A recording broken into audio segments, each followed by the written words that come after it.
Thank you, everyone, for joining us here for the Kentucky Derby 151 Winners Press Conference. Of course, we are thrilled to be joined by the connections of sovereignty. We have the Hall of Fame trainer, Bill Mott. This is his second Kentucky Derby after Country House in 2019. Junior Alvarado, congratulations on your first Kentucky Derby win. And representing Godolphin, he was here yesterday for the Kentucky Oaks. We've got Michael Banahan, Godolphin's first Kentucky Derby win, but a big weekend for Godolphin. We'll talk more about that in a moment. But Junior, I would like to start with you and just ask you to please take us through that remarkable trip. You were already on the rail by the finish line. Tell us first of all about the break, and then in as much detail as you can, take us through the whole race. First of all, thank you. Yes. Thank Mr. Mott and Team Godolphin. Yeah, he broke good. And I'll have to say probably the third or fourth jump after the break, the horse next to me on the outside kind of came right in front of me. And, I clipped heels a little bit right there. So I'm thinking oh boy, I hope he didn't lose the shoes in this track like this.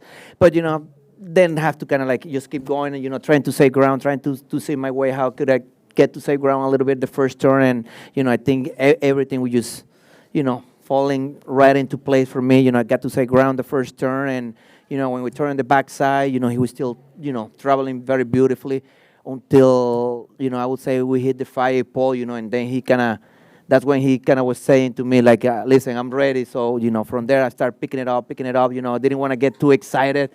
And, right when we turned from home and I put him in the clear on the outside, I knew what he got. I knew what he's capable of, and he didn't disappoint me.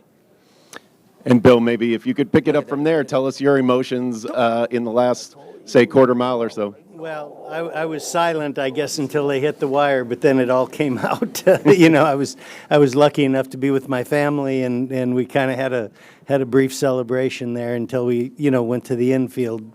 Just a great feeling, and I'm so proud of the horse. I'm so proud of everybody that had anything to do with getting this horse to this point, and it takes a lot of people. It takes a family and it takes a community to get them ready. Really, I mean, when between the matings and raising them as babies and yearlings and breaking them as 2-year-olds, and we're lucky enough. We got very lucky to get this one in the barn, and it's just a really special feeling to win. And have it happen for the team. Number one, my regular rider, Junior Alvarado. I mean, I think it made that special. I think it makes it special for both of us. And I've had quite a long relationship with the Godolphin team and the man behind the Godolphin team, Sheikh Mohammed. I think I am really thrilled and honored, and I think a lot, not only myself, but a lot of us owe him a lot for, keeping Godolphin going and the breeding operation that they've got going now. Michael does a great job. Dan Pride. It's just a real, solid organization, and they're team players. They let you be part of the team, and they let Junior and I be part of the team, and help make the decisions on what's going on, and we work good together. I think we make decisions together. We talk about the horses, and it seems like it works out quite well. It really worked out well today. Sure did. Michael Sheikh Mohammed wanted to win this race for a very long time. It's been a big weekend for your operation. Just tell us what winning the Kentucky Derby means for Godolphin. Well, as you said, it's been a long time in the coming, and we've had a few good chances in the past. We had Essential Quality a few years ago, and it just wasn't his day on the day. But to be able to win the Oaks yesterday and then back it up at the Derby today, and I didn't know the date of it, but it hasn't been done in 60, 70 years or something like that. So to be able to do that for our boss, the founder of Godolphin, Sheikh Mohammed, is so special. With a homebred horse, be able to get 2 colts into the race, 2 with big chances, and to be able to come out with the winner is unbelievably special for all our team. As Bill alluded to, it's a big team to take these horses to get them here today, from foaling them out to raising them to having them in the pre-trainers and then getting them into the trainers themselves. And this horse has never really had too many bad days. Had a little bit of a lull in the winter time, and Bill and his team did a tremendous job. We were probably up against the wire, with today being our focus and our goal. And thankfully, he at the end of the day, he didn't have a straw in his path and just got better and better. And I think everyone that saw him work out here for the last couple of weeks will realise how well he was doing, and he was ready to run the race of his life, which he did run. And Bill said to me 2 weeks ago after his second last workout that this was a serious racehorse work.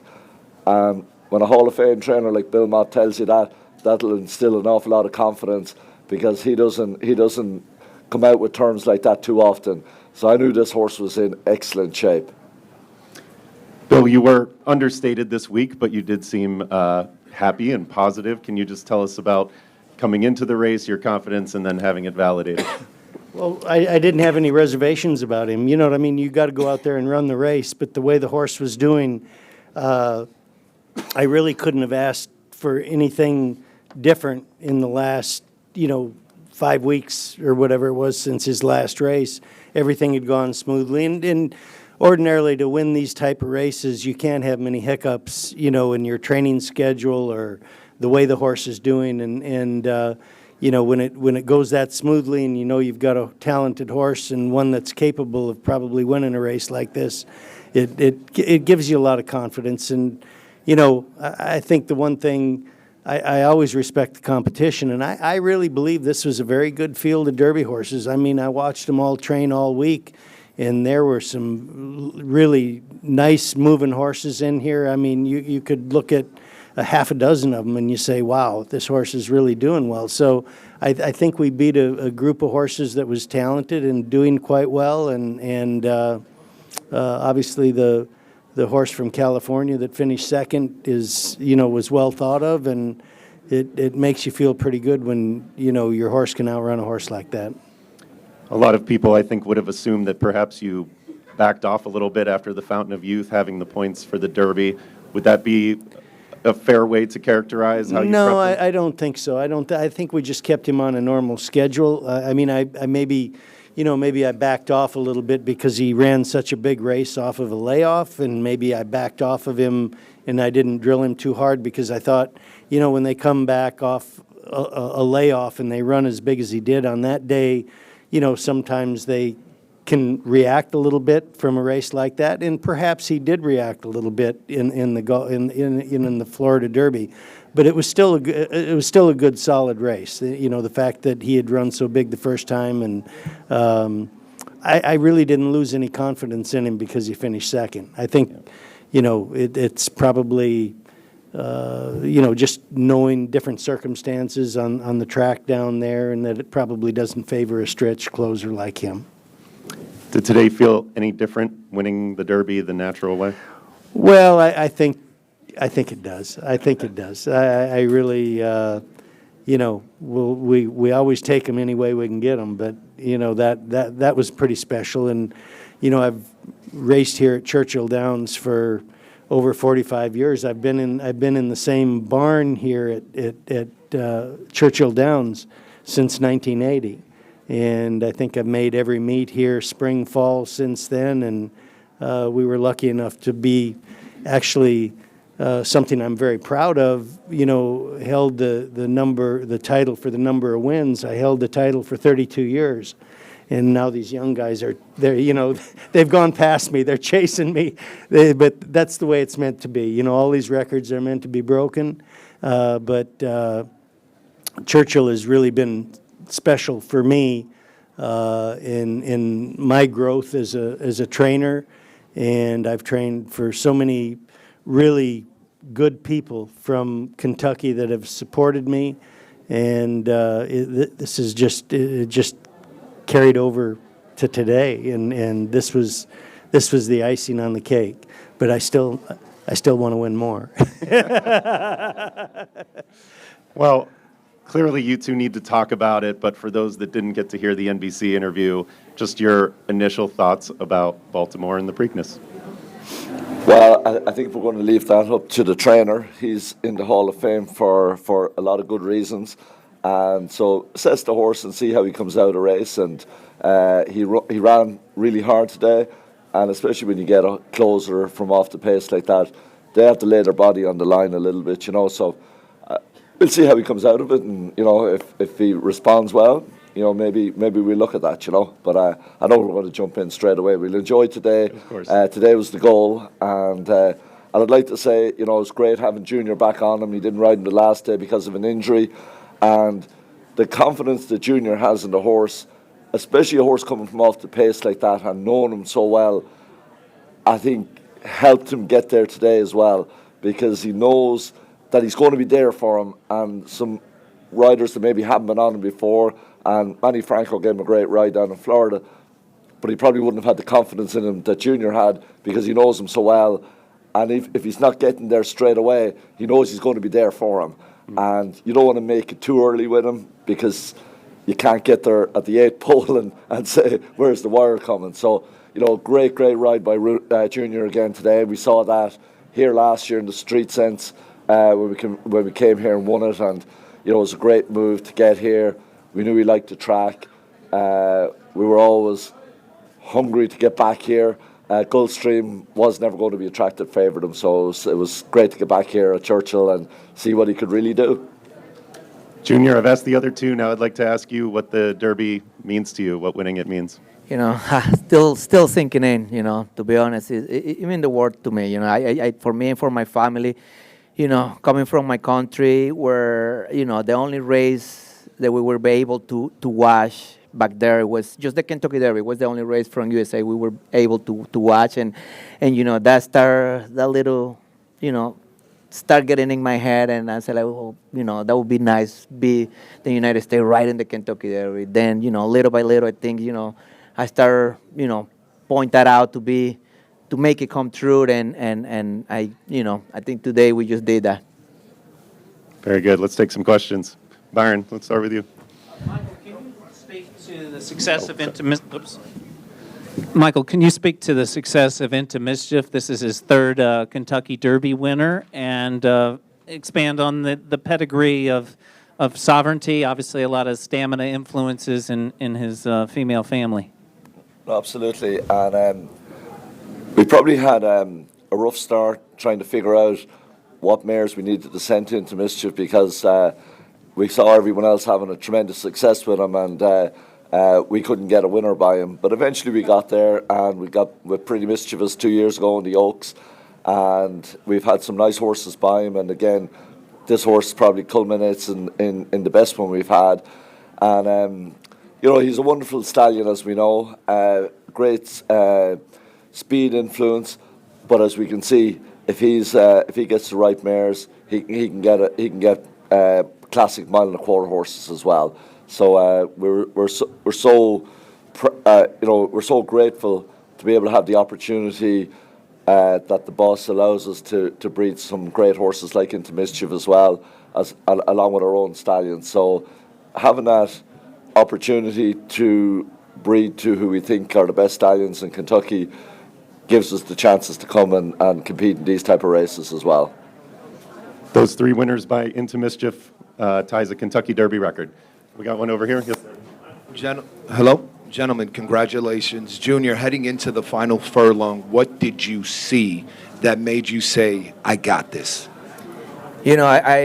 I think when we hit the 3 pole, I'm right behind journalism, and I know I probably would be able to move and get next to him right at that point, and I'm like just waiting. It's like I know I got him. I know I got them. So let me just wait a little bit more, and then right when we turn from home, put him in the clear. And I still, like I say, let me just get there just little by little. I don't want to like I say, waste my burst of punch right there and then get flat at the end.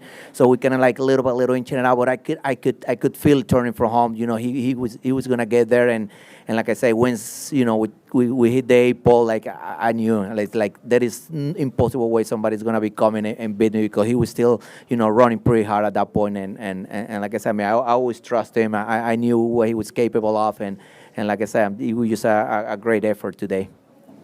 Dave Grinning? Bill, what was your reaction to the start of the race when he looked like he bobbled a little bit? Yeah, I think the horse outside of him was trying to get over. Of course, that horse might have broke a little quicker than we did, and but it looked like we were still in good shape. It wasn't that troubling, and by the time he got down to the turn, I mean, he was on the fence, and I think. Look, we both know you don't win grade ones by being 4 or 5 wide on both turns. And Junior did a terrific job of getting him over. Fortunately, there was a lot of speed in the race. I mean, it set up well for us because they had an honest pace. And, when you have a good pace, the field strings out a little bit more, and it offers you an opportunity to drop in once they, line up a little bit. It gives the outside horses a chance. And that's what happened. Then he tipped him out and got him, in a spot that he knew he was going to be clear, down the backside. Tom Padula? Bill, after Country House, you had described that result as bittersweet due to the disqualification.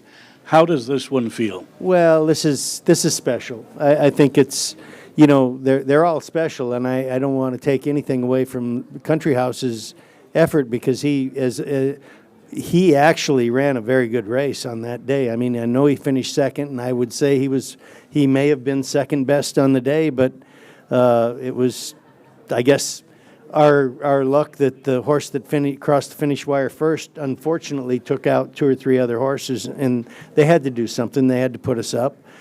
And the stewards did the right thing. It took them a long time to figure out where to place everybody, but I think it was a no-brainer that they put us up. And but this is better. This is I said afterwards. I'd want to finish first, cross the line first, and I think it's I've always been interested in being part of a team, whether I was in high school sports or what it was, and it really feels good to be part of a team and know that everybody on the team has your back and you're all working for the same thing, and it's not about me. It's about what we're all working for. We're working for the entire team. We're working for we're working for the boss, the guy that gave us the opportunity to do this. Michael, you mentioned kind of there in your opening statement about you'd had some good horses in this race in the past that weren't able to cross the line first. After yesterday's one with good cheer, did you maybe view that as potentially a good omen for today? Well, it gave us an opportunity to win 2 of them then by winning yesterday. We had 2 horses that were training really, really well. The other horse is a Grade 1 winner already, just a nose away from winning 2 Grade 1 races. So we liked the way he was coming into the race, training super. And the same with Sovereignty. Both of them were doing as well as we could hope for. So that gave us confidence that we were going to have a chance to perform well. We knew it was a really good race. We saw what journalism did out in California. It was one of those great traditional East versus West type of races, and I'm sure they'll have races down the road as well that they'll want to try and come back at us as well. So, but yeah, we did have, I wouldn't say confidence, but we were very hopeful that we had 2 very, very nice horses that were going to be able to perform on the day, and both with complementary running styles, where one was going to be up closer to the pace and one coming from off the pace. So we felt good going in there that we had a couple of angles covered, and I'm not really superstitious at all, but a good friend of mine, John Williams, who used to manage Spentruth Farm and looked after Seattle Slough during his heyday out there, gave me this wolf tooth from Seattle Slough a couple of years ago, and I've never I've had it in the box in the house, and so I said, I'm going to bring that with me today and wear that, and maybe that'll be, as you talked about, a good omen. That's the good luck charm for today. You've never worn it before today? Never before, yeah. I'll wear it the next day. Now you have to explain what a wolf tooth is. Yeah, exactly. You won't go there. We get a dentist to do that. Should be noted also, Godolphin also won the first British Classic of the season this morning. Yeah, so that was a great result for Team Godolphin in Europe. Charlie Appleby, he had 2 horses in the race, and they were fighting out the finish. And one horse ended up winning the race, and the other one was third. So that was a great start for our Godolphin European team.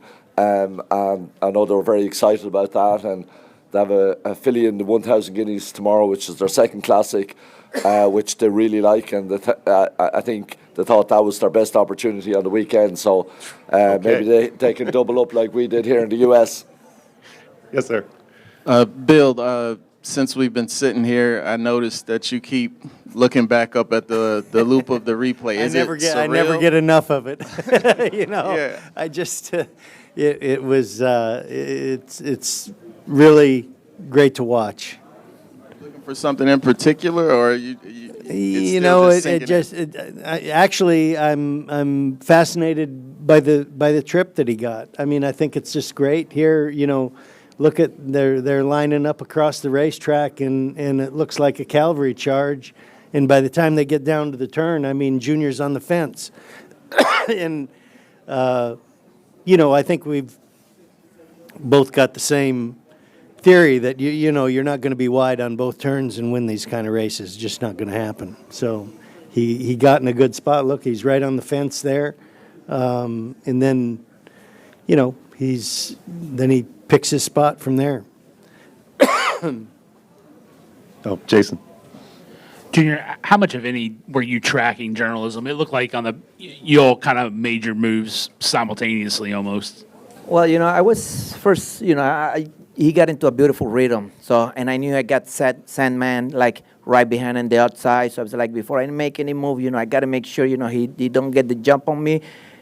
At the same time, I got to make sure too that he doesn't try to keep me boxed. So I'm, just trying to act like I was in a hurry. Then all of a sudden, I get to see where journalism was, and, I let my horse kind of move a little bit forward, and then I could feel how, Jose Ortiz started picking it up and tried to go with me, and after that, I think, like every move I was making, I was just, that horse was just there for me every single time, and like I said, I wouldn't be able to done that with a horse that, I have to say, I make probably between 6 to 7, 8 little move that he was there for me in each time.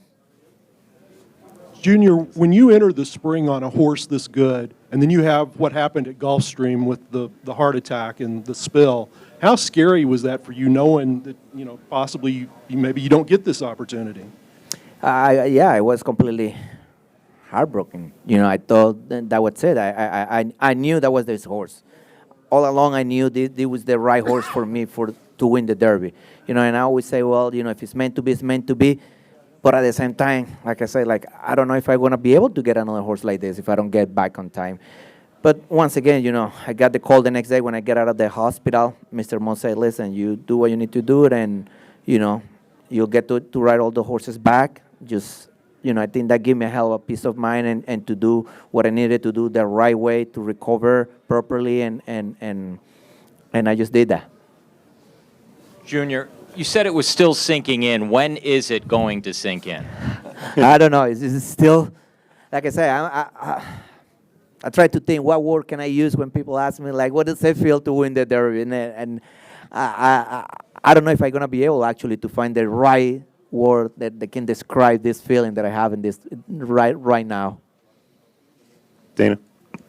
Bill, you said you started coming here 45 years ago, and I'm just trying to understand kind of what that version of you thought of the possibility of this race versus this version of you kind of sitting up there having kind of achieved it.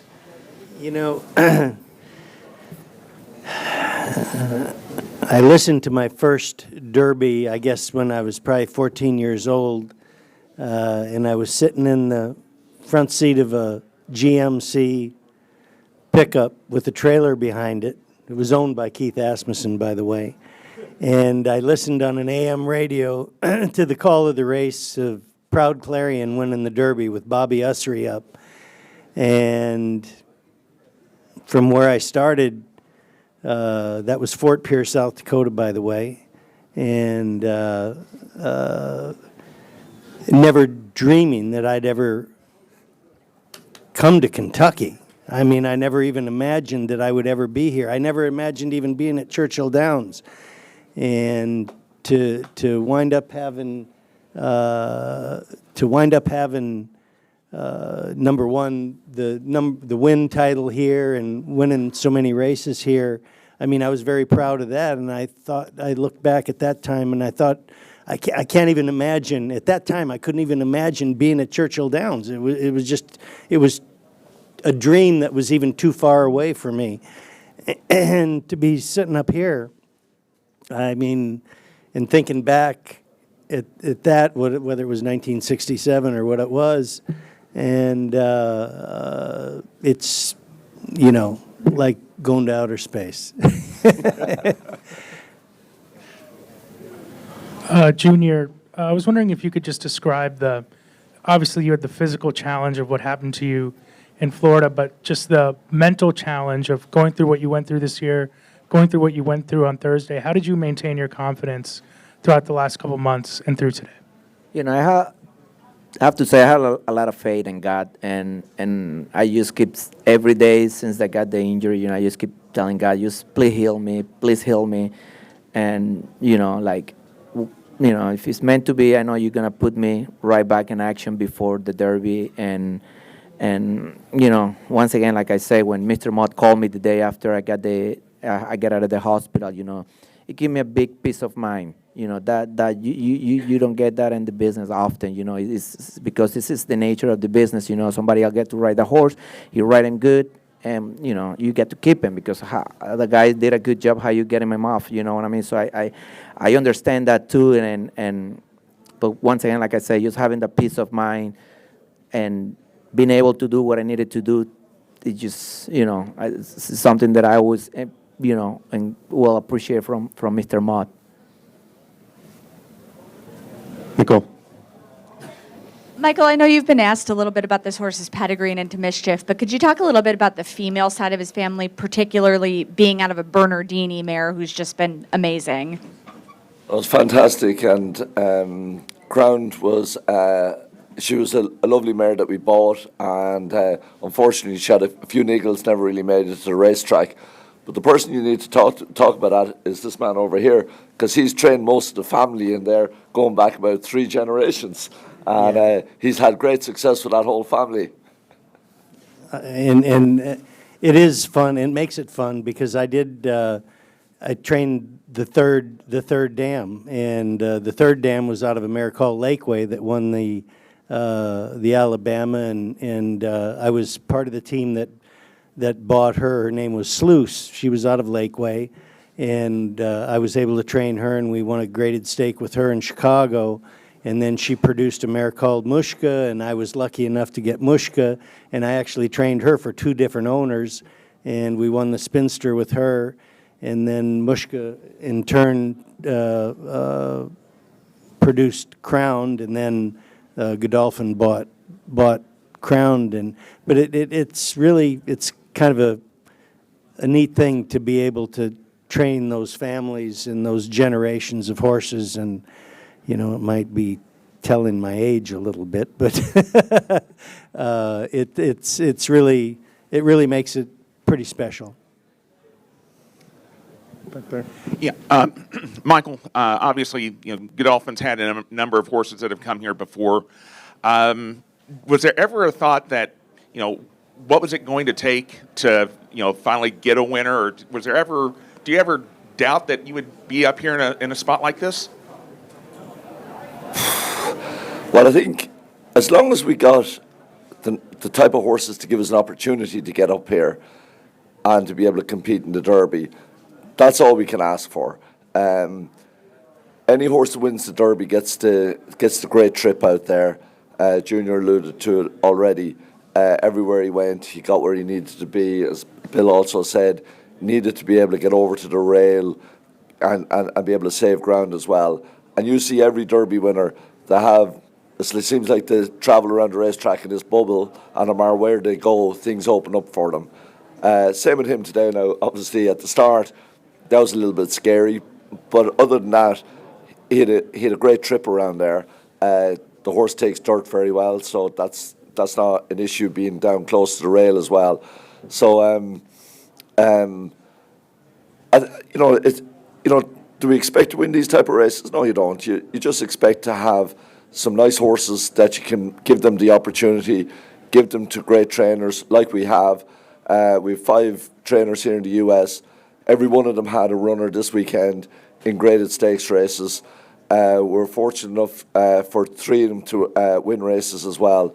So it's just an opportunity to give those horses the best chance that they can have. And if we get one good enough to win the Derby, fantastic. We're delighted. And are we going to try again next year? Sure, we're going to try again next year. And the year after. Will we get here? Who knows? But we'll be certainly trying, that's for sure. And, we're very fortunate that we had a great crop of 3-year-olds.